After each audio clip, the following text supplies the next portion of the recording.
नमस्कार। The dramatic art and design association की तरफ से मैं गोविंद सिंह यादव एक बार फिर आप सभी का स्वागत करता हूं अपने प्रोग्राम गपशप में। और आज हमारे बीच हैं श्री दीपक गहरा जी। आप एक इंजीनियर हैं और आपको इतना थिएटर में इंटरेस्ट है कि आपने एक फेस्टिवल शुरू किया जो बहुत चर्चित है, जयरंगम के नाम से। आप उसके डायरेक्टर हैं और कई सालों से लगातार चल रहा है जयपुर में। और भारत के अलग-अलग जगह से लोग वहाँ जाते हैं, उनके प्रोडक्शन का मंचन होता है। तो चलिए दीपक जी से मिलते हैं, उनसे बातें करते हैं कि सर को कैसे इंटरेस्ट आया और कैसे सर ने प्लान बनाया फेस्टिवल के बारे में, और सर का रुझान थिएटर में कैसा है। और सर बेसिकली सर जयपुर में रह के थिएटर को कैसे प्रमोट कर रहे हैं, वो बहुत बड़ी चीज है। तो सर की ये खूबी मुझे बहुत अच्छी लगती है। तो चलिए सर से बातें करते हैं। सर नमस्कार। नमस्कार गोविंद जी, नमस्कार। सर थैंक यू कैसे हैं सर, आप? मतलब आपने समय दिया सर। और जी और आप लगातार थिएटर, मतलब थिएटर का जितना प्रमोशन आप करते हैं और जिस तरह से आपने थिएटर को बढ़ावा दिया है सर, उसके लिए मतलब मैं क्या कहूँ, मतलब बहुत बहुत बधाई आपको sir. Thanks to you Govind ji की चलो हम रूबरू हो रहे हैं, इसका मौका दिया आपने और कुछ नहीं बातें नहीं, करेंगे। आपने सर आपने मौका दिया। तो सर मैं यहाँ से शुरू करते हैं कि सर आप तो इंजीनियर है, आपने इंजीनियरिंग की पढ़ाई की। तो जी तो इंजीनियरिंग की पढ़ाई के बाद कैसे थिएटर के लिए सोचा? इंजीनियरिंग की पढ़ाई करते हुए सोचा या उसके बाद सोचा? किस तरह से आप थिएटर से जुड़े सर? थिएटर से जुड़ना तो इट साउंड्स वेरी बिग। अच्छा। या ए, ये कहा ए, जाए कि जब हम छोटे होते हैं, स्कूल में होते हैं लोग, तो जी।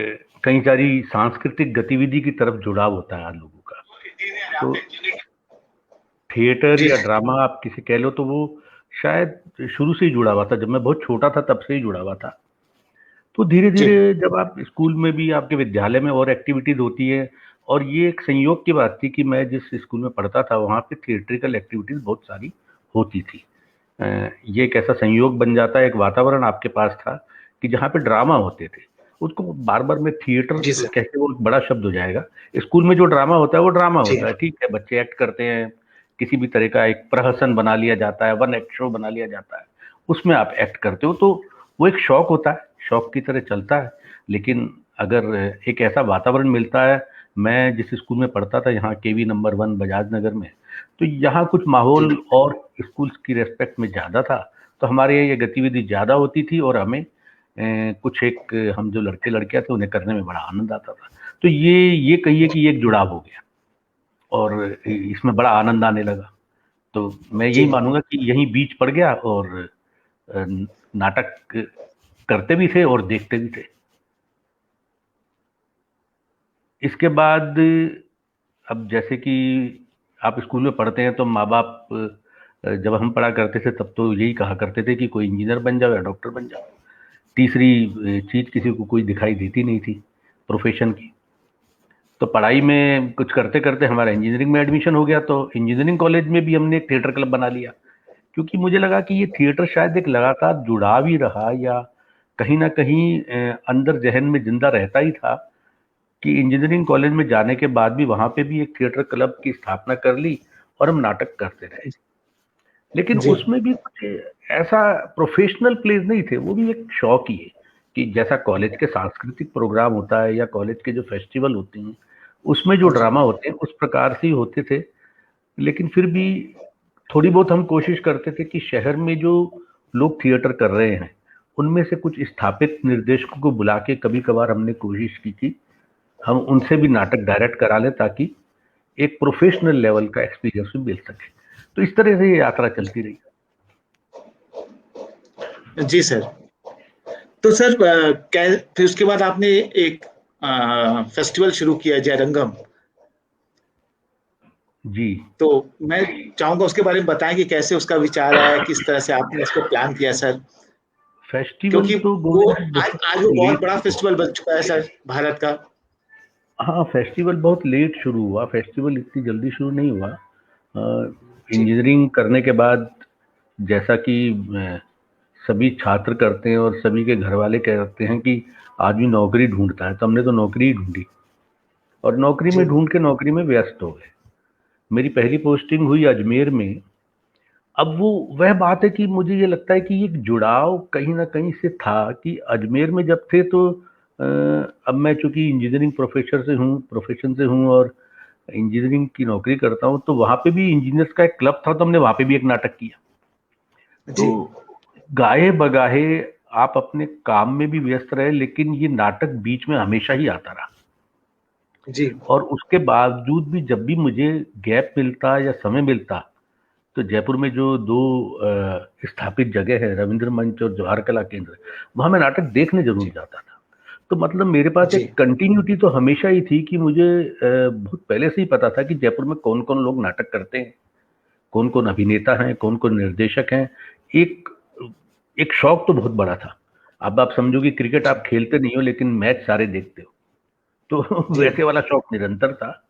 ये फिर थिएटर को प्रैक्टिकली करना ये बहुत बाद में शुरू हुआ, सन 2000 में।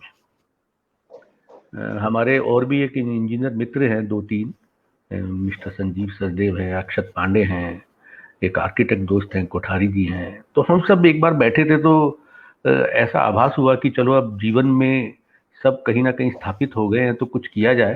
तो हमने एक संस्था बनाई कि ऐसा लगता तो नहीं है कि हम कुछ प्रैक्टिकली खुद ही नाटक कर सकेंगे, पर शहर में नाटक करवाया जाए।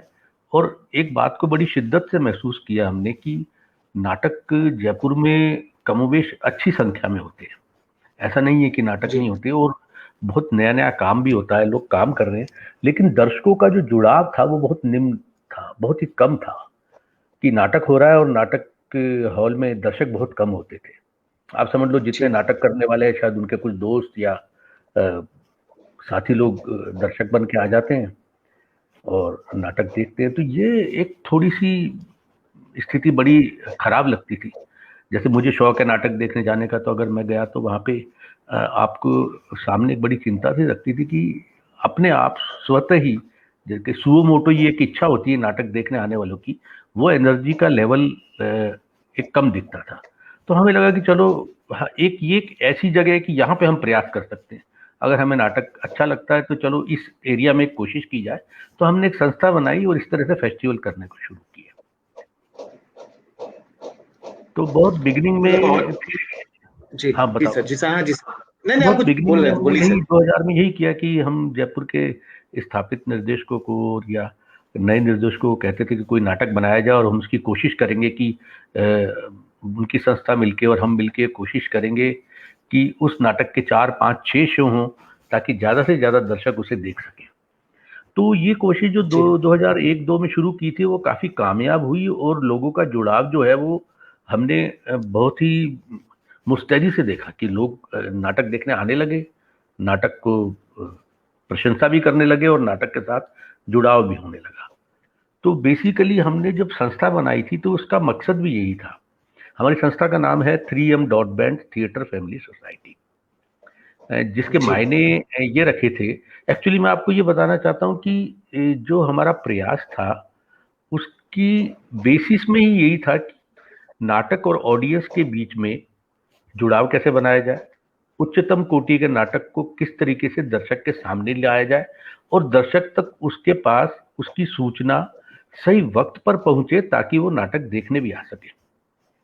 तो इस तरह का मीडियम हमेशा गायब नजर आता था। एक्चुअली होता क्या था कि आज शहर में नाटक हुआ और दूसरे दिन मीडिया उसको कवर करता था। जयपुर में बड़ी अच्छी परंपरा है, नाटक जब भी होते हैं तो उसकी कवरेज बहुत अच्छे ढंग से आती है, मीडिया का रोल बहुत ही पॉजिटिव है।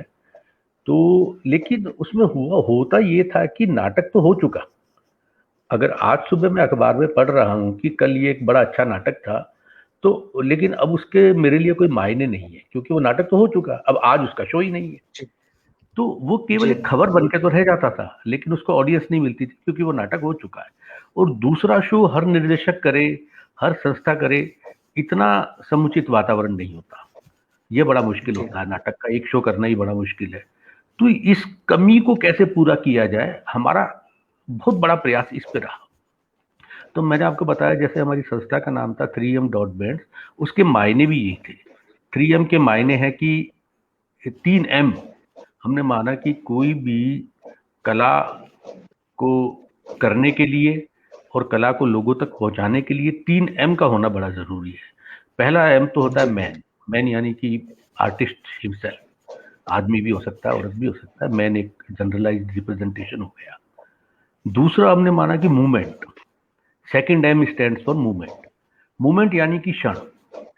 ये ऐसा माना कि कोई भी आर्ट फॉर्म हो, किसी भी तरीके की हो, एक क्षण आता है, एक पर्टिकुलर क्षण आता है आर्टिस्ट की जिंदगी में जब वो कला पैदा होती है। चाहे वो लेखक हो तो हो सकता है रात को 2 बजे उठ के वो कोई लेख लिखे, कोई कविता की रचना हो। कोई पेंटर को भी अकस्मात एक क्षण आता है जब उसका ब्रश चलना शुरू होता है। तो एक मोमेंट बहुत जरूरी होता है आर्टिस्ट की जिंदगी में। सेकंड एम उसको डिपिक्ट करता है। थर्ड एम का मतलब है मिलियो। मिलियो एक फ्रेंच वर्ड है, मिलियो मीन्स एनवायरमेंट।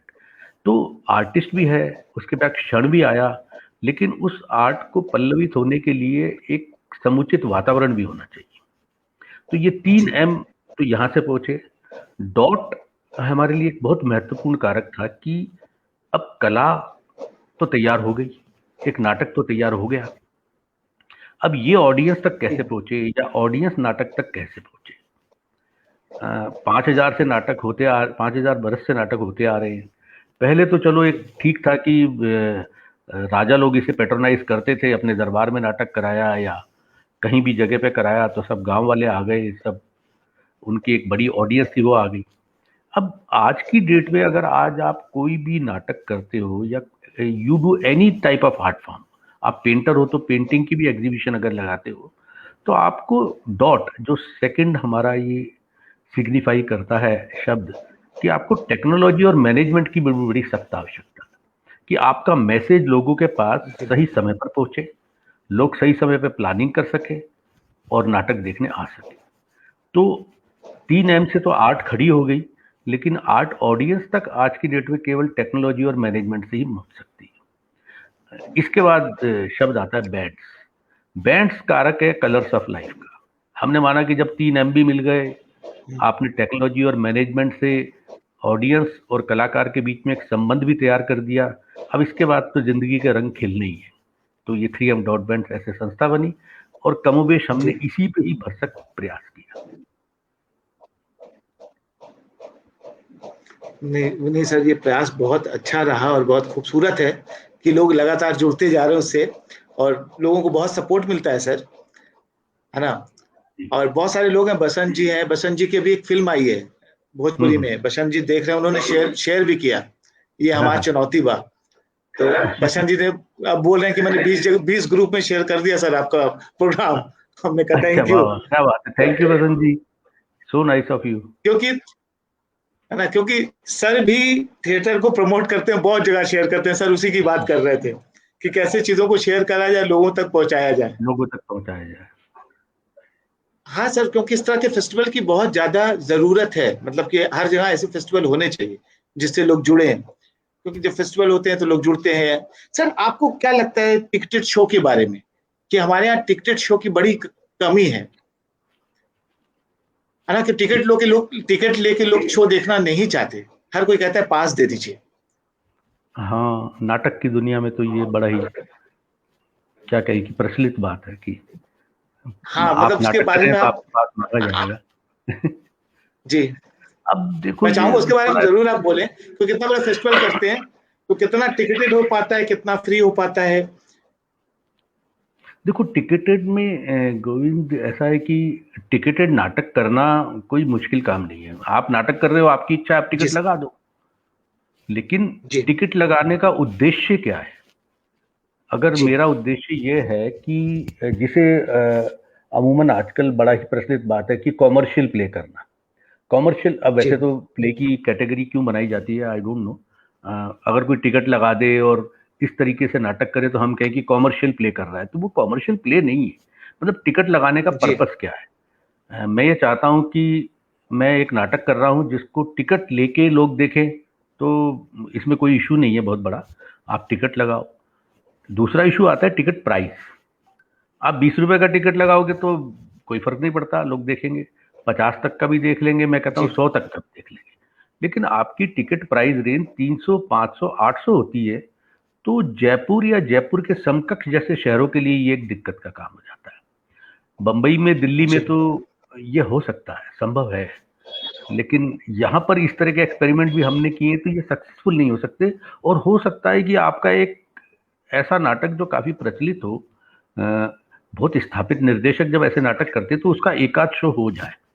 तो अब प्रश्न केवल ये आता है कि हम बार बार इस बारे में बात करते हैं कि टिकटेड नाटक को करें, तो टिकटेड नाटक किया जा सकता है, टिकटेड नाटक करने में कोई बहुत बड़ा चैलेंज नहीं है। एक्चुअली चैलेंज तो ये है कि क्या हम टिकट लगा के उस नाटक की कॉस्ट को निकाल सकते हैं, ये बहुत मुश्किल है। आप टिकट लगाकर उस नाटक की नहीं कॉस्ट को निकाल सकते हैं, इसकी संभावना बहुत क्षीण है अभी भी।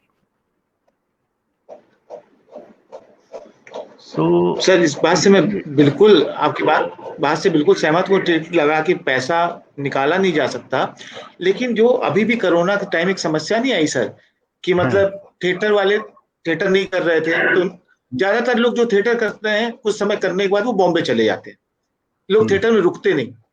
हम्म, तो कैसे उनको रोका जाए, थिएटर में जुड़े रहें, थिएटर में एक जुड़ाव बने, कैसे हो नहीं सकता है? देखो क्योंकि देखो, जब तक उनकी ये जीविका नहीं चलेगी। जिस आदमी ने अभिनय सीखा है, जिस आदमी को अभिनय में ही पेशा बनाना है, तो बॉम्बे जाके कोई गलत काम नहीं कर रहा, बॉम्बे ही जाएगा। बॉम्बे ही जगह है जहां उसे रोजगार मिलेगा। अब आप ये कहो कि नहीं, मैंने ये प्रण ले लिया कि मैंने तो अभिनय सीखा है, मैं नाटक करूंगा चाहे कुछ भी हो जाए। देखो, घर फूक के कोई तमाशा करता है तो इसको तो मैं कभी भी प्रोत्साहित ही नहीं करूंगा। उसने अगर अभिनय करने का प्रोफेशन बनाया है तो अभिनय ही कर रहा है, चाहे वो नाटक में करे, चाहे सिनेमा में करे, चाहे वेब सीरीज में करे, टी इसका कुछ फर्क नहीं पड़ता गोविंद, मैं समझता हूँ। बल्कि ये तो ज्यादा से ज्यादा होना चाहिए। लेकिन थिएटर वाले व्यक्ति के अंदर मैंने हमेशा देखा है, कभी थिएटर मरता नहीं है।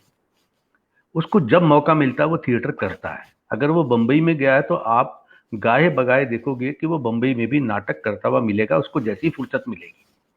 और ऐसे लोग जो अपनी पारी खेल चुके हैं वो फिर नाटक करने आए हैं। Theatre calls you. तो आप एक बार थिएटर के आदमी हो तो जिंदगी भर के लिए वो नहीं करता। लेकिन थिएटर की इकोनॉमिक्स ऐसी नहीं है कि आप एक छोटे शहर में रहते हो और आप सोचो कि मैं एक नाटक करूं, उसके 20 शो करूं और उस पर अपना परिवार चला लूं, जीविकोपार्जन कर लूं, ये संभव नहीं है। ये इस चीज के लिए कोई ये ना तो 5,000 साल पहले संभव था, ना आज संभव है, ना कल होगा। और बल्कि कल और दिक्कत आएंगी, क्योंकि आपके पास एंटरटेनमेंट के और मीडियम भी आते जा रहे हैं। तो इसलिए मेरे ख्याल से इस चीज को कोई बहुत बड़ा ईगो का प्रश्न ही नहीं बनाना चाहिए कि नाटक नहीं हो रहा तो हम नाटक के नहीं लिए क्या करें। कि नाटक ऐसे ही चल रहा है और नाटक हमेशा ऐसे ही चलता रहेगा, इसको रोक भी नहीं सकता कोई। तो ये नहीं सर, इस इतना बात से इतना मैं बिल्कुल आपकी इस बात से बिल्कुल सहमत हूँ। लेकिन अगर हम लंदन की बात करें या और जगह की बात करें, तो वहाँ नाटक को हब जैसा यूज किया गया है, नाटक से लोग हम्म, सर्वाइव भी करते हैं, है ना? हम्म, फिल्मों से ज्यादा वहाँ नाटक चलता है ना? और रोज चलता है, लगातार वो शोज करते हैं। मतलब वो एक मिसाल भी है कि हम उस तरह भी सोच सकते हैं, कि नहीं वो हम उस हमारे तरह यहाँ भी से सोच चलता है। कभी डेवलपमेंट ही नहीं हुआ हमारे यहाँ। नहीं, लेकिन हमारे यहाँ भी चलता है, गुजरात में भी चलता है, पूना। जी मैं एक बड़े लंबे वक्फे तक पूना में रहा हूँ और ऐसा मेरे साथ 2-3 बार वाकया हुआ कि मुझे नाटक का टिकट ही नहीं मिला। वहां भी चलता है। बंबई में भी आप चले जाओ तो जरूरी नहीं है आप पृथ्वी थिएटर में नाटक देखने जा रहे हो कि आपको टिकट मिल जाए। ये वहां भी चलता है। ऐसा लंदन तक जाने की हमें आवश्यकता ही नहीं है, ये हमारे यहाँ भी होता है। लेकिन वो सीमित एरिया है, एक दर्शक वर्ग है। गुजरात में अब चूंकि वो गुजराती नाटक होता है।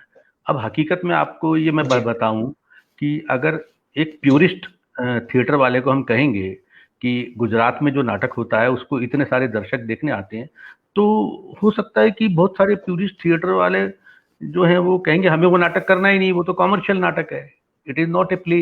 जी तो कई बार ऐसा भी हो सकता है कि आप उसे नाटक का दर्जा ही न दें। तो ये ये ये इस तरह के वर्गीकरण हर जगह हैं। लंदन में भी होता है, नाटक होता है वहाँ, ठीक है, वहाँ की सांस्कृतिक चेतना हो सकता है हमसे कुछ ज्यादा है, हम भी वहां तक धीरे धीरे पहुंचेंगे। तो पर नाटक हाँ हमारे यहाँ भी मतलब कम एरिया में होता है, ऐसा कोई वो इशू नहीं है।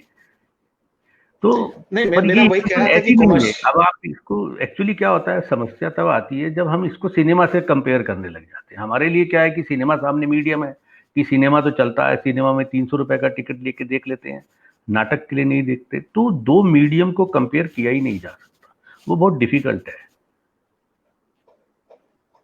नहीं, लेकिन अगर हम चीजों को आगे बढ़ाना है, तो अगर जिस मीडिया की मैं बात कर रहा हूँ उस मीडिया में अगर हम सोचेंगे नहीं सर, तो तो उसका डेवलपमेंट तो बड़ा मुश्किल होगा ना सर।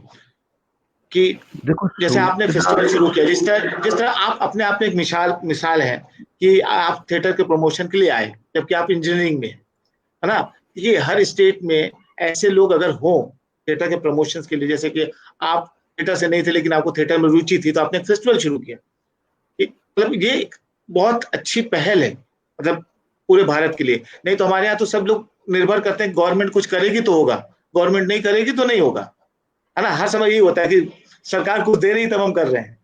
तो जो ये आपने तो फेस्टिवल ठीक है। शुरू किया। जी फेस्टिवल ऐसा मीडियम है, नो डाउट, मैं मानता हूँ। क्योंकि जब फेस्टिवल होता है तो एक छोटे शहर को इतनी बड़ी अपॉर्चुनिटी मिलती है कि वो पूरे हिंदुस्तान में हुए मेन स्ट्रीम के, या हिंदुस्तान में नाटक की दुनिया में क्या काम हो रहा है उसको देख सके। देखो सिनेमा में ये जी बहुत आसान है, आपने डीवीडी लाई और दुनिया में कहीं भी बने हुआ सिनेमा को आपने घर पे भी बैठ के आराम से देख लिया। नहीं तो सिनेमा हॉल में सिनेमा खुद आ जाएगा। अब नाटक देखने वाले दर्शक के लिए तो ये बहुत बड़ी बाधा है।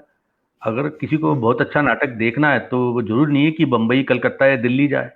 एवरीबडी कांट अफोर्ड, और हर रोज आप जा भी नहीं सकते। तो फेस्टिवल जी इस चीज का एक सॉल्यूशन जरूर देते हैं। हर शहर में अगर एक अच्छा फेस्टिवल हो तो कम से कम वहां पे जितनी दर्शक की तादाद है, उनको 7 या 8 दिन में कम से कम 30-40 ऐसे नाटक देखने को मिल जाते हैं जो कि उस वक्त पूरे आपके देश को रिप्रेजेंट कर रहे होते हैं। तो डेफिनेटली फेस्टिवल इसमें एक बहुत बड़ी भूमिका निभाते हैं। और होता भी है, जब से जयरंगम हो रहा है तो जयपुर में भी एक नाटक की गतिविधि में एक पॉजिटिव चेंज आया भी है। दर्शक भी जुड़े हैं आज, दर्शकों की संख्या बढ़ी है। आज शहर में होने वाली वर्कशॉप्स की संख्या बढ़ गई है। तो ये एक नेचुरल बाई प्रोडक्ट है, इट हैपन्स। तो अच्छा है फेस्टिवल सर, जो ये है, ये आपका ठीक कहना है कि अगर फेस्टिवल्स हमारे कम से कम मेजर शहर में भी काफी होने लग जाए तो दर्शकों का जुड़ाव बढ़ेगा। सर अरिजीत मुखर्जी का प्रश्न है सर, कि सर आजकल वेब सीरीज और ऑनलाइन मीडिया का क्या इफेक्ट दिखता है थिएटर पे? क्या इसके चलते थिएटर थिएटर को खतरा है? देखो अरे जी, थिएटर तो खतरे से हमेशा ही मुक्त रहा है। 5,000 साल पहले भी मुक्त था, और ये 5,000 साल बाद भी मुक्त रहेगा। थिएटर को किसी से खतरा नहीं है। थिएटर एक्चुअली तो थिएटर ही इन लोगों को रॉ मटेरियल दे रहा है। सिनेमा में हो चाहे वेब सीरीज में हो, हमारे हमारे थिएटर से ही लोग जाते हैं, वही लोग बना रहे हैं।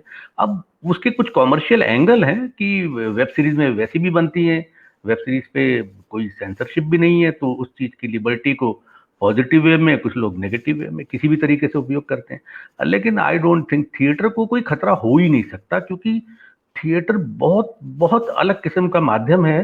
क्योंकि अब एक बात बताओ, अगर मैं थिएटर देखने जा रहा हूँ तो एक्चुअली में मैं लाइव एक्सपीरियंस देखने जा रहा हूँ। मुझे जो स्टेज पे जो एक्टर है उसकी एनर्जी को डायरेक्टली फील करना है।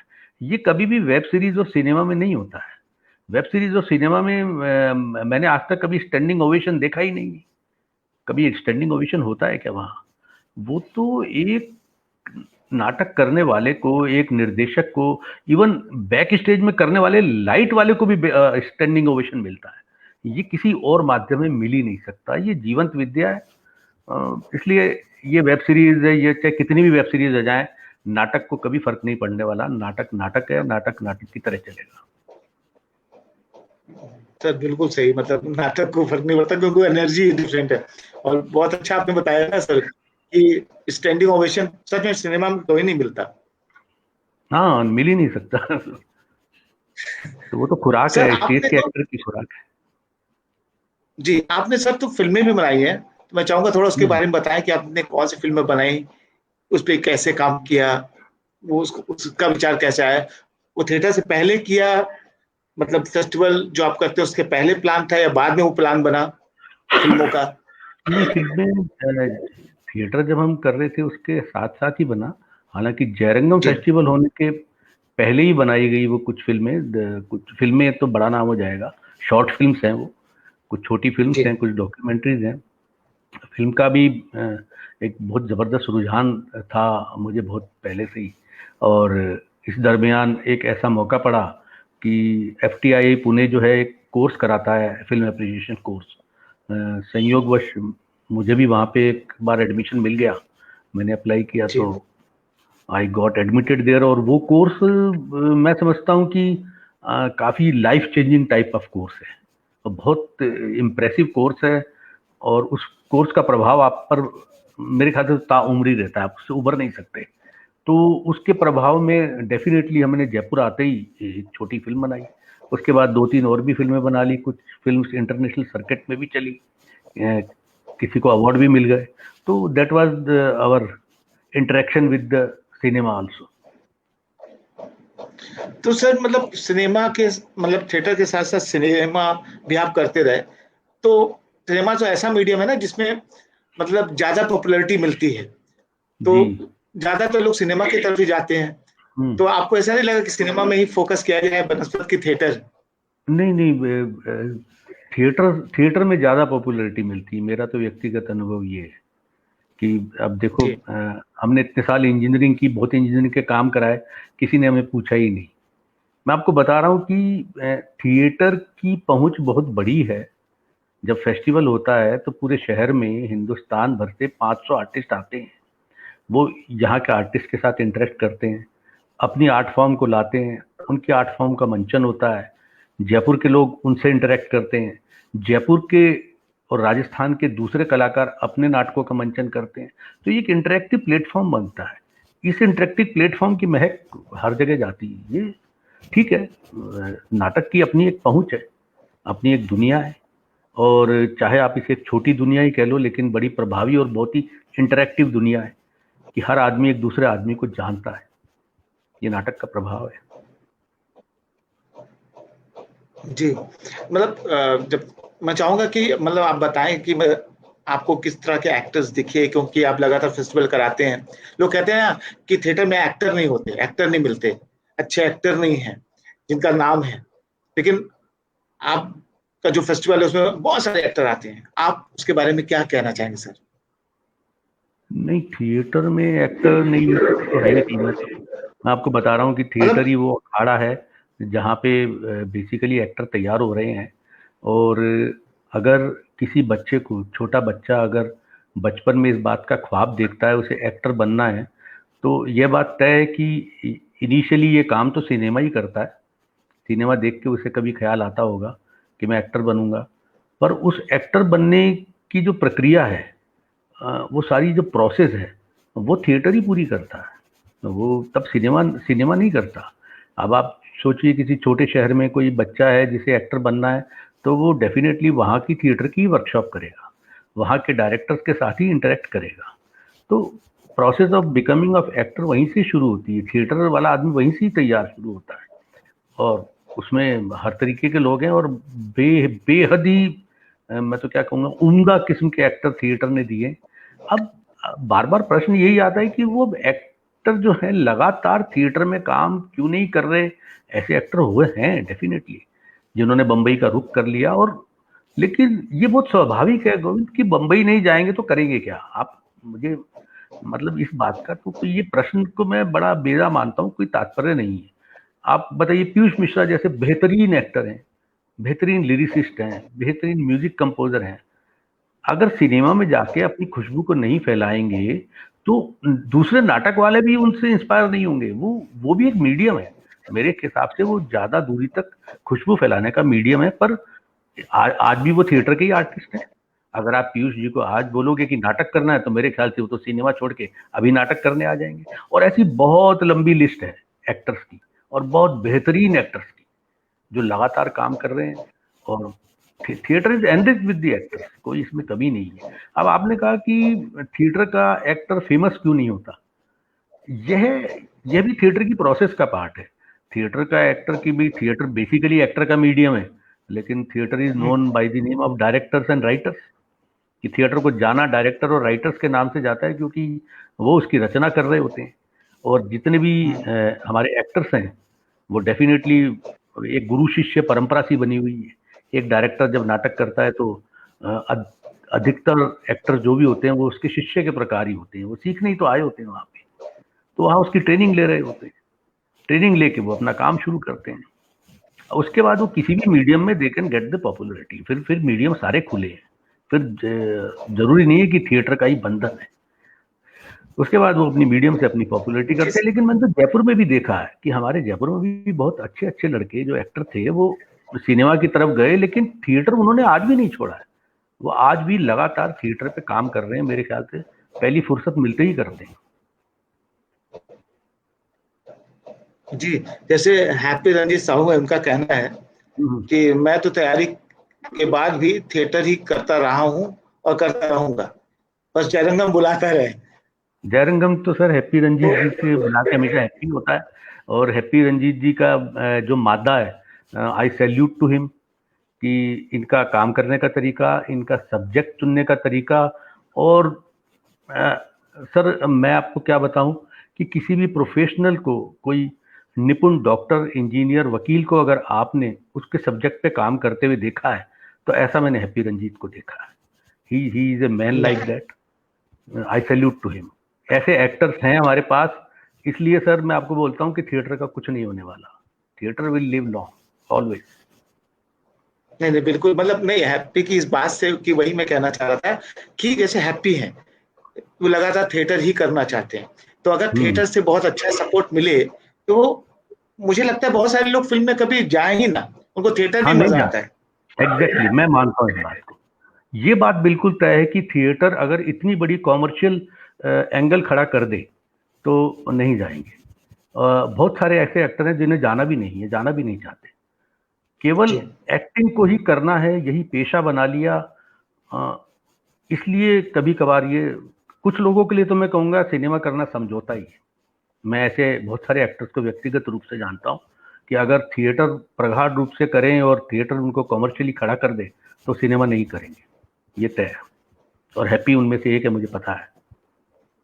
हाँ बिल्कुल, मतलब वो तो लगातार थिएटर कर रहे हैं, थिएटर से जुड़े हुए हैं, और उन्होंने तो अपना ग्रुप भी खोला जिसमें वो थिएटर सिखाते हैं। जी सर, ये समरथ उपाध्याय हैं, इनका कहना है थिएटर को कैसे सपोर्ट मिलेगा सर, गवर्नमेंट भी ध्यान नहीं दे रही है थिएटर पर, सिर्फ एनएसडी और एनएसडी पास आउट एलुमनाई पर ध्यान देती है, ये भी बड़ी मुश्किल है। आप लोग की क्या राय है? सर थिएटर को सपोर्ट मैं समझता हूँ गवर्नमेंट जितना दे सकती है वो दे देती है। अब गवर्नमेंट के भरोसे सारे काम तो होते नहीं है। थिएटर को सपोर्ट हमेशा से ही, जो एक्चुअल में जो एमेच्योर थिएटर ग्रुप है ना किसी भी शहर के, वो एक्चुअल में थिएटर की बहुत बड़ी खुराक है। थिएटर का बहुत बड़ा सपोर्ट तो वही पैदा कर रहे हैं। आप मुझे बताइए कि मैं कहूँ किसी छोटे शहर में प्रोफेशनल थिएटर ग्रुप होना ये बड़ा मुश्किल है। प्रोफेशनल थिएटर ग्रुप होने का मतलब है कि वहाँ का डायरेक्टर, वहाँ के सारे एक्टर, या हम कह दें कि आपस में मिलकर ही अगर उन्होंने कोई एक घरेलू रेपर्टरी सी बना ली हो, वो सर्वाइव नहीं कर सकती, क्योंकि आप टिकटेड शो कर ही नहीं सकते कंटिन्यूटी के अंदर, तो वो पॉसिबिलिटी नहीं है। इसलिए बहुत सारे एमेच्योर थिएटर ग्रुप जो ये काम कर रहे हैं हर शहर में, या जिन्हें कहना चाहिए कि उत्साह में ही काम कर रहे हैं, शौकिया ही काम कर रहे हैं। आदमी दिन में बैंक में नौकरी करता है, शाम को अभिनय करता है। तो जी आप मुझे बताइए कि दुनिया का ऐसा कोई और प्रोफेशन ही नहीं है जो इस तरीके से चलता है। तो ये उनके प्रयास से चल रहा है, क्योंकि ये एक जिजीविषा है, एक जुनून है। अगर है दिल में तो चलेगा। थिएटर को किसी गवर्नमेंट की आवश्यकता नहीं है खड़े रहने के लिए। थिएटर को तो बस इस कंटिन्यूटी की जरूरत है, और ये कंटिन्यूटी हमेशा रहेगी। लेकिन हमारे सामने बार बार घूम के वही प्रश्न आता है कि थिएटर जिंदा कैसे रखा जाए। थिएटर जिंदा है, थिएटर नहीं मर सकता। जिंदा रखे जाने का प्रश्न केवल उसके व्यवसाय से ही है कि ऐसा कैसे थिएटर हो कि अगर मैं थिएटर करके ही अपनी फैमिली को चलाना चाहता हूं तो उसको चला पाऊं।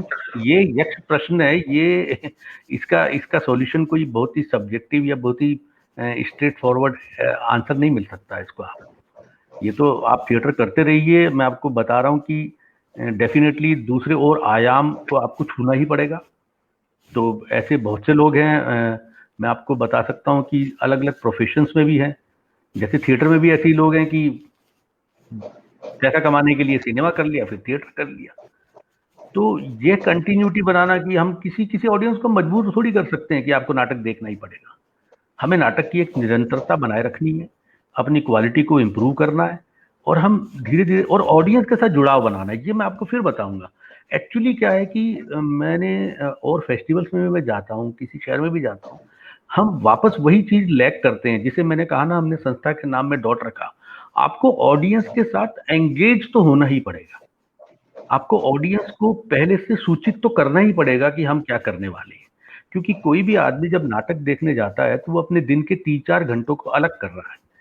तो अगर उसके शेड्यूल में वो नहीं होंगे 3-4 घंटे, तो वो नाटक देखने नहीं जाएगा। तो हमें हमारा शेड्यूल को प्रचारित भी करना है। और आजकल तो इतना सोशल मीडिया है, तो सोशल मीडिया की भी एक साइंस है। तो या तो हम सोशल मीडिया के लिए जो प्रॉपर प्रोफेशनल्स होते हैं उन्हें हायर करना चाहिए हमें। हम जब भी नाटक करने जाएं तो उसका इतना प्रचार करना चाहिए कि हम मान सके कि हमारा एक डेटा बैंक है, हमें एक ऑडियंस बैंक का पता रहता है कि इतने लोग आते हैं, तो उनको पूर्व में सूचना मिल जाए, आदमी 5 दिन पहले अपना प्रोग्राम बना ले। तो आई डोंट थिंक, मैं समझता हूँ इस पे नाटकों को एक नई परफॉर्मेंस की जिंदगी मिल सकती है, स्टेजिंग की जिंदगी कम से कम, कि जिस नाटक का आप एक ही शो करते शायद उसके 3-4-5 शो भी कर सकते। ऑडियंस को जोड़ना तो बहुत जरूरी है। ऑडियंस बिल्कुल नाटक बिल्कुल। देखना चाहती है, ये बात तो मैं आपको दावे से कह सकता हूँ। 50 लाख के शहर में 500 लोग भी नाटक नहीं देखेंगे, ये तो मानना ही, ये धारणा ही गलत है। 50 लाख के शहर में 1 लाख लोग नाटक देखना चाहते हैं। एक्चुअल में हम उन तक पहुंच ही नहीं पा रहे, हमारी बात ही नहीं पहुंच रही। सर, पहुंच नहीं पाते, या एक चीज और मुझे लगती है कि ऑडियंस को जो क्वालिटी ऑफ प्रोडक्शन चाहिए वो भी नहीं मिलता, कि वो फिल्म छोड़ के नाटक देखिए। नहीं, ये तो सब्जेक्टिव मैटर है सर। फिल्म भी बहुत घटिया आती है, ऐसा कोई वो इशू नहीं है कि ऐसा थोड़ी है कि जो फिल्म बनी वो अच्छी बनी है। तो ये तो हर फील्ड में होगा। वो तो कोई साइकिल का प्रोडक्शन हो रहा होगा तो वहां भी ये होगा, कुछ अच्छी बनेंगी, कुछ खराब बनेंगी, कुछ वो this mix will be there only. सबसे पहली चीज तो है कि आप एक काम जो कर रहे हो उसकी एक डिमांड आपको ऑडियंस के अंदर पैदा करनी जरूरी है। मैं आपको फिर बता रहा हूँ, टेक्नोलॉजी और मैनेजमेंट जो है ये अभिन्न विषय होने चाहिए थिएटर की स्कूलिंग का। क्योंकि हमने आर्टिस्ट तो तैयार कर दिया, अब वो आर्टिस्ट अपने काम को आगे दर्शक तक जोड़ नहीं पा रहा, क्योंकि he is not trained for that. उसकी ट्रेनिंग ही नहीं हुई ऐसी। उसकी ट्रेनिंग में उसने पूरे के पूरे थिएटर को पढ़ लिया, उसने हिंदुस्तान के थिएटर को पढ़ लिया, उसने वेस्ट के थिएटर को पढ़ लिया, उसने सारी थ्योरीज पढ़ ली। लेकिन जब वो काम कर रहा है, जब वो जमीन पर आ रहा है, तो उसे पता ही नहीं है कि उसको ऑडियंस को कैसे जोड़ना है, उसे सोशल मीडिया में अपने आप को कैसे प्रस्तुत करना है। देखो, फिल्म वाले इस मामले में बहुत आगे हैं। फिल्म वाले हमसे बहुत आगे हैं। वो एक फिल्म में जितना खर्चा करते हैं उतना ही खर्च उसकी पब्लिसिटी में करते हैं। मैं आपको जो बता रहा हूँ कि नाटक की दुनिया में ये फैक्टर मिसिंग है। और ये फैक्टर मिसिंग ऐसे नहीं है कि मीडिया आपके साथ नहीं है, मीडिया आपके साथ सिनेमा से भी ज्यादा साथ है। हमारे यहाँ नाटक होता है तो उसकी खबर दूसरे दिन छपती है ना। सपोज कोई नाटक हुआ और आज सुबह मैं पढ़ रहा हूँ कि कल शाम को आधे अधूरे हुआ और बहुत अच्छा हुआ, लेकिन अब मैं क्या करूं? अगर मुझे यह नाटक देखना था, व्हाट कैन आई डू? आज तो उसका शो ही नहीं है। तो अगर मुझे 7 दिन पहले ये बात पता होती कि एक नाटक होने जा रहा है, और हर आदमी का एक सोर्स होता है, उससे वो उसका भी पता कर लेता है कि इसमें कौन अभिनेता है, इस नाटक की क्वालिटी क्या होगी, इसका निर्देशक कौन है, तो आदमी अपनी शेड्यूलिंग करता है। देखिए गोविंद जी, एक्चुअली किसी भी आदमी के आज की डेट में 3 या 4 घंटे बहुत इंपॉर्टेंट है। मैं ये नहीं कह सकता है कि मैं नाटक कर रहा हूं तो आपको आपके 4 घंटे देने ही पड़ेंगे। We can not claim this ना, ऐसा तो क्लेम कोई भी नहीं करता। तो हमें तो हमारा नाटक तैयार करके उसका समुचित प्रचार करना चाहिए। हमें हमारी टारगेट ऑडियंस का पता होना चाहिए। हर नाटक ग्रुप को एक बड़ा डेटा बैंक बनाना चाहिए कि शहर में ये लोग नाटक देखने आ सकते हैं। शहर में विभिन्न प्रोफेशन के लोग हैं। और मैंने व्यक्तिगत रूप से मैं आपको बताऊंगा कि मैंने 10 साल में लोगों के मन में जो जीवंत आर्ट के प्रति आग दिखी है ना, वो सिनेमा के प्रति नहीं है। बस समय रहते उन तक सूचना पहुंच जाए कि किसका नाटक है, कैसा नाटक है, कौन सा नाटक है, दे विल कम। जरूर आते हैं। जी, सम्राट जी का एक प्रश्न और है सर, कि इंडिविजुअल ग्रांट पहले गवर्नमेंट देती थी, वो भी बंद कर दिया गवर्नमेंट ने। एक अच्छे प्ले को करने के लिए अच्छे बजट लग जाते हैं, जी बिल्कुल ठीक कहा सम्राट जी आपने, कि एक नाटक को करने का इतना बड़ा बजट होता है। मैं यही बता रहा हूँ गोविंद जी से, जो कि आप कितना भी टिकट लगा दो, अगर आप 500 रुपये का भी टिकट लगा दो और आपकी दर्शक क्षमता जो कि अमूमन 150 से 200 सीट्स की होती है, तो भी आप उसकी कॉस्ट कभी रिकवरी नहीं कर सकते। ये तो पॉसिबल ही नहीं है। ये कॉमर्शियल इक्वेशन की संभावना है ही नहीं। ये तो आपको कहीं ना कहीं से नाटक को या तो स्पॉन्सर कराना पड़ेगा, या फिर आपके नाटक के ग्रुप में आप नाटक को इस तरीके से तैयार कीजिए कि आप साल भर में उसके 30 शो प्लान करें। और वो 30 शो तभी प्लान होंगे जब आपके पास एक समुचित मैनेजमेंट और टेक्नोलॉजी का एक यंत्र होगा कि जिससे आप लगातार लोगों को सूचना दे रहे हैं। तो भी उसके बावजूद भी ये एक बहुत कठिन कार्य है। अब गवर्नमेंट का ग्रांट देना नहीं देना तो ये it varies as per the policy, ये तो चेंज होता रहता है। आज दे रही है, कल नहीं दे रही, फिर देने लग जाए। ये इसके बारे में तो कुछ भी कहना बड़ा मुश्किल है। जी जी जी, बिल्कुल नाटक सर। तो हम अपने जुनून के लिए कर रहे हैं, तो वो तो हमें करना ही पड़ेगा। जी, लेकिन इतने सारे स्कूल खुल गए, इतनी सारी रेपर्टरी भी है गवर्नमेंट की, गवर्नमेंट हर साल नई नई रेपर्टरीज बनाती है। हाँ, लेकिन इतना होने के बाद भी चीजें उतनी डेवलपमेंट नहीं है। जबकि अगर किताब कागजों में देखें तो बहुत सारी रेपर्टरीज के नाम आपको मिलेंगे ना, जी बहुत सारे ग्रुप्स के नाम मिलेंगे, लेकिन फिर भी थिएटर वहीं का वहीं है। एक ही जयरंगम हो पाता है, जबकि इतने सारे ग्रांट मिलते हैं, इतनी सारी लोग पता नहीं क्यों नहीं करते। मतलब जबकि बहुत बड़े लेवल पे होना चाहिए। जो इनकी शिकायत है कि गवर्नमेंट ये नहीं देती, वो नहीं देती, जिनको देती है वो कितना करते हैं, वो भी तो एक प्रश्न है ना सर। वो भी बड़ा सब्जेक्टिव मैटर है, depends from person to person. बाकी तो जी फेस्टिवल्स हो रहे हैं, ऐसा नहीं है, काफ़ी शहरों में जी हो रहे हैं। सारे के सारे गवर्नमेंट सपोर्ट से हो भी नहीं पाते, और गवर्नमेंट इतना सपोर्ट भी नहीं देती कि आप पूरा फेस्टिवल उससे कर सको। आपको डेफिनेटली अपने मित्रों को जोड़ना पड़ता है, और मैं आपको अभी भी बताऊंगा कि अल्टीमेटली आपके मित्र ही काम आते हैं, जो आपके साथ खड़े होते हैं और फेस्टिवल करवा देते हैं। तो ये तो एक समस्या है, ये एक चैलेंज है। अब समस्या नहीं कहूँगा, मैं तो चैलेंज ही कहूँगा, क्योंकि एक्चुअली किसी ने आपको थोड़ी कहा है कि आप नाटक करो। आपको किसने कहा था नाटक करो? जी, किसी ने हमें थोड़ी कहा है कि सही फेस्टिवल बात। करो। हमारी इच्छा थी, हमने इस जी चीज को चुना कि हम इसे करना चाहते हैं। तो अगर आप क्रिकेट भी खेलते ना गोविंद जी, तो यही समस्याएं सामने आती है। इसमें कोई बहुत बड़ी बात नहीं है। पूरे देश में से 20 ही तो प्लेयर हैं जिनको आप जानते हो। आप क्या समझते हो, क्या 20 ही लोग क्रिकेट खेल रहे हैं? जी, ऐसा नहीं है। ये दिस नहीं नहीं, स्टैंड्स बहुत लोग फॉर कर एवरी लेते हैं। This stands for every profession. जी, आपने चुना है, आपको ये चैलेंज राइट सर। स्वीकारना पड़ेगा, और आपको इसके लिए रात दिन काम करना पड़ेगा। उसके बाद फिर वही प्रश्न आता है, आपकी निरंतरता होनी चाहिए, आपका प्रोफेशनल एप्टीट्यूड होना चाहिए। भाई आपने देखा है कि जितने भी प्रोफेशनल्स हैं, चाहे इंजीनियर्स हैं, चाहे डॉक्टर्स हैं, चाहे वकील हैं, अ, ऐसा कोई व्यक्ति तो आपने देखा नहीं होगा कि हर रोज वो 8 घंटे तो अपने प्रोफेशन को देता ही है। तो मैं आपको बताता हूँ कि ऐसा व्यक्ति, ऐसा एक्टर जो हर रोज अगर केवल 4 घंटे भी थिएटर को देता है, सर उसकी सक्सेस को आप नहीं रोक सकते। ही विल बिकम ए जी, प्रोफेशनल थिएटरिस्ट। तो खाली बिल्कुल। इससे नहीं हो जाएगा कि मेरे मन में नाटक का जुनून है, आज मैंने नाटक किया तो नाटक क्यों नहीं हो रहा, या गवर्नमेंट कुछ नहीं कर रही। आप एक प्रोफेशन की तरह लीजिए, आप इसके समय देना शुरू कीजिए, you will find so many ways. हो सकता है आपके सामने वेब सीरीज भी आए तो उसको करने के बावजूद भी आप नाटक कर सकते हो। पर क्या आप, जैसे आपने हैप्पी बोला, तो आई नो ना, हैप्पी जैसे बहुत सारे लोग हैं जी जो सारी जिंदगी जिन्होंने नाटक को ही दे रखी है ना। मैं मान सकता हूँ, मैं यहाँ जयपुर जी बैठे बैठे भी मान सकता हूँ कि हैप्पी है, मकरंद है, देयर इज एंडलेस लिस्ट। मैं नाम नहीं लूंगा, बहुत सारे लोग हैं, मुझे पता है कि दिन में वो 8 नहीं 12 घंटे थिएटर को ही देते हैं।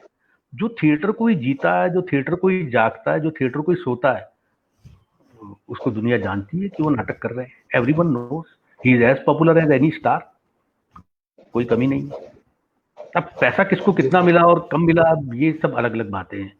ये अलग अलग जी सिलेक्शंस हैं कि किस कारण से आ पाता है। जी सर। सफलता नहीं रुक सकती अगर आप अपना समय दे रहे हैं। आपने अगर केवल यही मान लिया कि भाई ठीक है, घूमते फिरते गए और 1 घंटे हम कहीं पे रीडिंग कराए तो नाटक कर लिया, वो नहीं।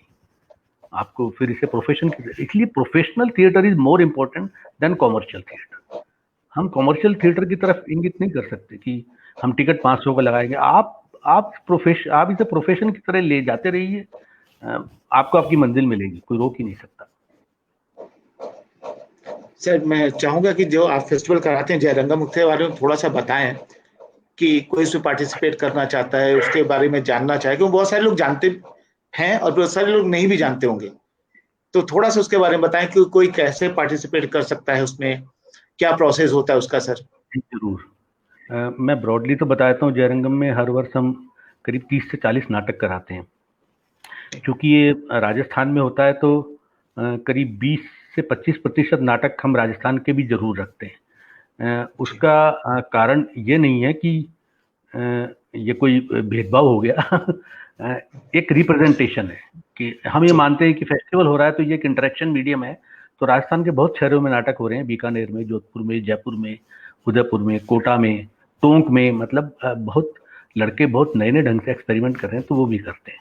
अब बाकी का जो सेक्शन बचा उसको हमने ब्रॉडली बांट रखा है कि डेफिनेटली जो सीनियर लोग हैं जिन्होंने नाटक में अपनी जिंदगी दे दी, ऐसे 5 या 7 नाटक ऐसे जरूर हम चुनते हैं जिन्होंने पूरे वर्ष हिंदुस्तान में भी एक मेन स्ट्रीम में नाम भी कमाया हो, वो चर्चित भी रहे हों।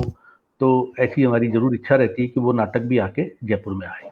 अब वो नाटक किसी भी व्यक्ति का हो सकता है, अगर उसने अपनी चर्चा में बनाई है साल भर तक पूरे हिंदुस्तान में, तो वो जरूर फेस्टिवल में आए ताकि यहाँ के लोग भी उसको देख सके। उसके बाद वी ट्राई अवर बेस्ट कि एक बिल्कुल यंग एडल्ट थिएटर जिसे कहते हैं, 25 से 30 वर्ष तक की उम्र वाले कम से कम 4-5 जनों को जरूर हम चुनते हैं कि उनके नाटक भी करें, कि वो लोग क्या कर रहे हैं और वो लोग आके इस प्लेटफॉर्म को अपने सीनियर्स के साथ शेयर करें। That boost their confidence. उनका कॉन्फिडेंस भी बढ़ता है कि हमने इतने बड़े पुरोधाओं के साथ काम किया और नया काम सीखने को भी मिलता है। और एक्चुअल में नए काम करने वालों की एनर्जी से हमें भी पता लगता है कि हमारा थिएटर का भविष्य कहाँ जा रहा है। और कुछ स्पेसिफिकली ऐसे नाटक भी करते हैं जिनमें कोई सितारा भी हो। ये भी कोशिश रहती है कि चलो, हमने देखा है कि अब इसमें मैं इसको कोई बुरी बात या गलत बात नहीं मानता कि कोई आदमी सिनेमा में गया और आज नाटक कर रहा है, उसने नाटक में भी नाम कमाया।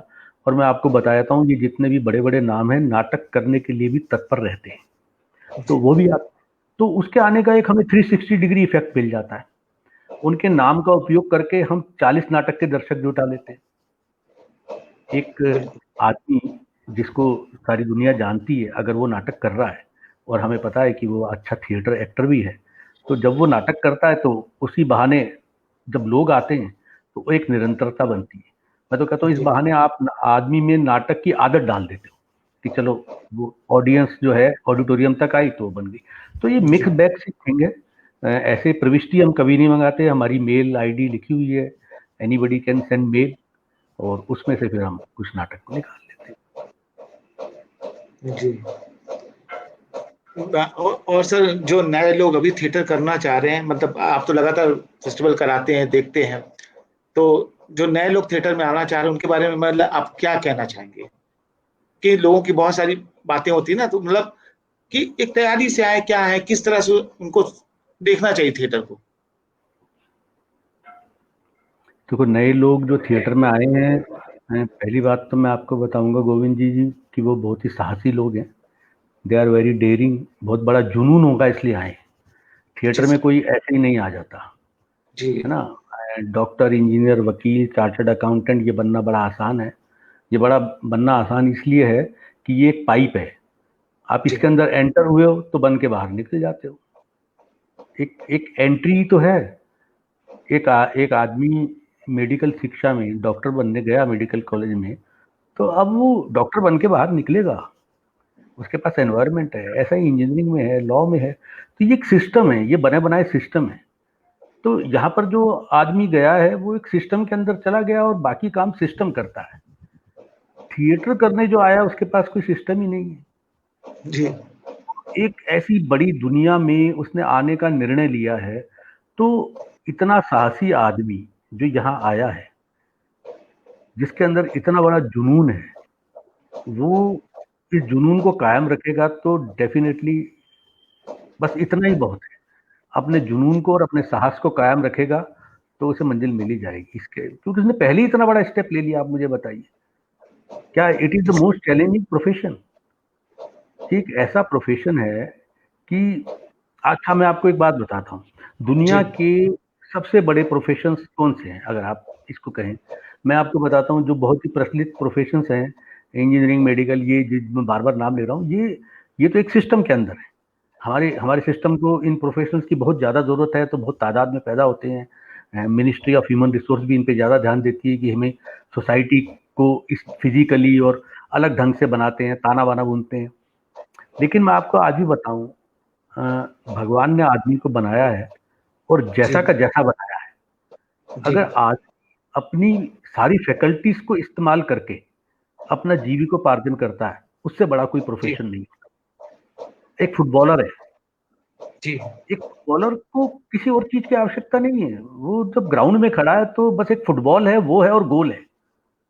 जी दिस इज द। एक क्रिकेटर है, एक सिंगर है, जी सिंगर को किसी यंत्र की थोड़ी जरूरत है। He is not in need of any laptop, उसे कोई स्टेथोस्कोप थोड़ी चाहिए। वो सिंगर है, उसके पास एक कला है, उसका गला है और वो सिंगर है। तो इसलिए एक्टर, जी मैं आपको कहता हूँ, actor actor is a profession which is very near to God. उसको कुछ चाहिए ही नहीं, वो अकेला ही बहुत है। तो जी जिस व्यक्ति ने इस साहस का परिचय दिया है, इसको अपना करियर बनाया है, तो वो केवल अपना जुनून और साहस कायम रखे, उसको ऊंचाइयों तक जाने से नहीं रोका जा सकता। I am very sure. जी सर, मतलब बिल्कुल सही बात है सर। और मैं क्या कहूँ, आपसे बात करके सच में बहुत मजा आया, और लोगों को भी बहुत मजा आया होगा। बहुत सारे उनके प्रश्न रहे होंगे कि थिएटर में फेस्टिवल की इम्पोर्टेंस, और कि कैसे फेस्टिवल होता है। बहुत सारे लोगों के अंदर मन में सवाल होते हैं, लोगों में थे सवाल, उन्होंने पूछे भी। तो सर, मैं क्या बोलूँ, मतलब बहुत अच्छा बस लगा मुझे। It was a great time. बाकी तो मैं यही कहूँगा कि जो साहस लेके बीड़ा उठाया है, उस साहस को कायम रखें, अपने काम को सच्चाई से करें और इसे वास्तव में एक प्रोफेशन माने। अगर हम मानेंगे कि ये प्रोफेशन है तो हमें इसके रिजल्ट्स मिलेंगे, क्योंकि जी जी ऑडियंस बहुत बड़ी है और जीवंत आर्ट को देखना चाहती है। ये मेरा व्यक्तिगत अनुभव है। नहीं नहीं, बिल्कुल ट्रू सर। मतलब अगर वो कोई ईमानदारी से करता है तो उसको थिएटर थिएटर उतना देता भी है। और जी, मैंने खुद उतना पाया है। मैंने तो बचपन से थिएटर ही किया और थिएटर ही कर रहा हूँ, और थिएटर में ही जी। जॉब कर रहा हूँ। बताओ, मतलब मुझे ये तो भी थिएटर ही थिएटर मिला सर। आज की डेट में कितने एवेन्यूज बन गए हैं। मैं कहता हूँ आज तो लोग थिएटर को एक टूल की तरह भी बता रहे हैं। आज जी आज लोगों को पता लग रहा है कि पर्सनैलिटी डेवलपमेंट के लिए किसी किताब को पढ़ने की जरूरत नहीं है। आप एक अच्छे डायरेक्टर की वर्कशॉप में चले जाइए। आप वर्कशॉप में जाने से पहले कुछ और होते, वर्कशॉप करने के बाद आप कुछ और हो। ये होता है, बिल्कुल। ये हकीकत है। तो थिएटर तो बहुत बड़ा टूल है, तो हम इसको डिस्कवर करें। एक्चुअली क्या है, हम टेक्नोलॉजी और मैनेजमेंट को अपना मित्र माने। आज मुझे बताइए कि यूट्यूब चैनल पे इतने सारे परफॉर्मर्स, मैं मानता हूँ जी ठीक है, कोरोना एक ऐसी बीमारी आई, महामारी आई, लेकिन इसकी कुछ ब्लेसिंग्स भी हुई। ब्लेसिंग्स ये हुई कि हमारे भी व्यस्त शेड्यूल से फुर्सत निकाल के जब हमने यूट्यूब देखना शुरू किया, तो हमें पता लगा कितने परफॉर्मर्स तो केवल यूट्यूब के बल पे ही अपनी जिंदगी गुजार रहे हैं। जी क्यों? क्योंकि उनमें एक हुनर है, उनकी बात को लोग जी सुनना चाहते हैं। और दूसरी बात, एक आर्टिस्ट को इतना बड़ा मीडियम मिल गया, अब आपकी पहुंच जी करोड़ों लोगों तक है। अगर आपके पास एक हुनर है, आपकी बात को लोग सुनना चाह रहे हैं, आपको देखना चाह रहे हैं, मीडियम की तो कमी नहीं है। तो वही जी बात बात अल्टीमेटली वही है कि ऑडियंस जो है बहुत प्यासी है। They need content. उन्हें बहुत सारा कंटेंट चाहिए, उन्हें बहुत सारा मटेरियल चाहिए। They need different types of content, उन्हें रोज नया मटेरियल चाहिए। तो हमारे पास भी रोज इतने सारी तादाद की इतनी डिमांड जो है ना मार्केट में, वो बहुत बड़ी है। केवल उसको जी कैटर कैसे किया जाए, इन मीडियम्स का इस्तेमाल कैसे किया जाए, हमें उसको समझना है। बल्कि हमें तो गवर्नमेंट से और चीज मांगने की बजाय गवर्नमेंट को कहना चाहिए कि थिएटर के अंदर, थिएटर एजुकेशन के अंदर सोशल मीडिया, टेक्नोलॉजी, मीडियम और मैनेजमेंट के एकेडमिक्स को भी डालना चाहिए, ताकि आर्टिस्ट उसकी समझ को जल्द ही अपने जीवन में जल्दी शैशवावस्था में ही ले ले, ताकि बाद में जब मार्केट में इंटरेक्ट करे तो उसे समस्या ना हो। बिल्कुल। चीज है, सही है सर, क्योंकि चीजें जोड़नी चाहिए। क्योंकि बहुत सारे लोगों, जैसे कोरोना पीरियड आया तो लोग कहने लगे ना कि मतलब यूट्यूब में परफॉर्मेंस क्यों, यूट्यूब में क्यों, उससे लाइव चीजें खत्म होती है। तो हाँ नहीं वो ठीक है, आपने तो पूरा फेस्टिवल किया था यूट्यूब के थ्रू। ये मैं मानता हूँ। आप यूट्यूब पे नाटक नहीं दिखा, देखो हमने जी फेस्टिवल किस लिए किया, मैं आपको बताता हूँ कि यूट्यूब में वो खुशबू थोड़ी है। नाटक जी देखने तो मैं लाइव ही जाऊंगा, लेकिन जी 24 घंटे में नाटक नहीं कर रहा हूं ना। मेरे पास और मीडियम भी तो है, मैं मेरी आर्ट का उपयोग दूसरे मीडियम के लिए भी कर सकता हूं ना। जी नाटक तो नाटक ही रहेगा। नाटक को तो यूट्यूब पे दिखाने के मैं खिलाफ हूँ व्यक्तिगत तौर पे भी। वो तो कोरोना का काल था तो हमने यूट्यूब पे फेस्टिवल किया, फेसबुक पे किया कि ठीक है। और उसके उसका भी एक कारण था कि हमारी जिन कलाकारों से बात हुई, उन्होंने भी कहा कि कुछ तो करना ही चाहिए, कब तक बैठे रहेंगे। तो ये उसका कहीं पे भी रिप्लेसमेंट नहीं है। लेकिन हमारे पास एक एक्स्ट्रा मीडियम है। ये समझने की बात है कि हमारे पास एक नए मीडियम का इजाद हो गया कि हम हमारे हुनर को उसके थ्रू भी हम कर सकते हैं और उसको एक कमर्शियल एंगल भी बना सकते हैं। बिल्कुल। YouTube is not here to replace play. नाटक तो नाटक ही रहेगा। नाटक की खुशबू को यूट्यूब रिप्लेस नहीं कर सकता। नाटक देखने तो मैं ऑडिटोरियम में ही जाऊंगा, लेकिन जी उस एक्टर के पास मुझे पता है, उस डायरेक्टर के पास, उस राइटर के पास इस नाटक के अलावा भी इतना कंटेंट है कि वो बातचीत करके भी लोगों को बहुत कुछ दे सकता है, तो उसके लिए वो यूट्यूब इस्तेमाल कर सकता है। जी जी सर। तो सर मुझे लगता है कि अब हम लोगों को यहीं पे रुकना चाहिए, विराम करना चाहिए। कि बहुत अच्छी टॉक रही सर, बड़ा मजा आया आपके साथ, जी गोविंद, थैंक यू। है ना it sir. Was very interesting. और बाकी सभी दर्शकों को नमस्कार। बलबीर यादव जी का कहना है कि वेरी वेल नरेटेड डियर दीपक गहरा जी। अरे सर, थैंक यू। तो नहीं नहीं सर, सच में अच्छा लगा, मतलब क्योंकि मैंने आपके बारे में सुना था, पहली बार आपको जाना है सर। बड़ा अरे बड़ा अच्छा लगा कि मतलब आपके विचार, आपका सोचना सर। तो इसलिए मैंने सोचा था कि मतलब थिएटर में जो होता है ना, कि हमेशा एक्टर है, डिजाइनर है, डायरेक्टर है, लेकिन मुझे लगता है कि जो प्रमोट कर रहे हैं वो बहुत इंपॉर्टेंट है। हर आदमी जो थिएटर से जुड़ा है वो इंपॉर्टेंट व्यक्ति है। क्योंकि कहीं ना जी कहीं हम उन लोगों को छोड़ देते हैं, तो मुझे लगता है नहीं, हमें सबको साथ लेके चलना है सर। इसीलिए डॉक्टर साहब से मैंने बात की, फिर मैंने कहा नहीं, सर से भी बात करनी है मुझे। और थैंक यू सर कि आपने मुझे मौका दिया। So nice of you. हाँ, थैंक तो you sir Govind ji. Thank you sir. शुभ थैंक्स रात्रि अ सर, लॉट। बहुत अच्छा लगा सर। सब दर्शकों को भी नमस्कार। Thank you sir.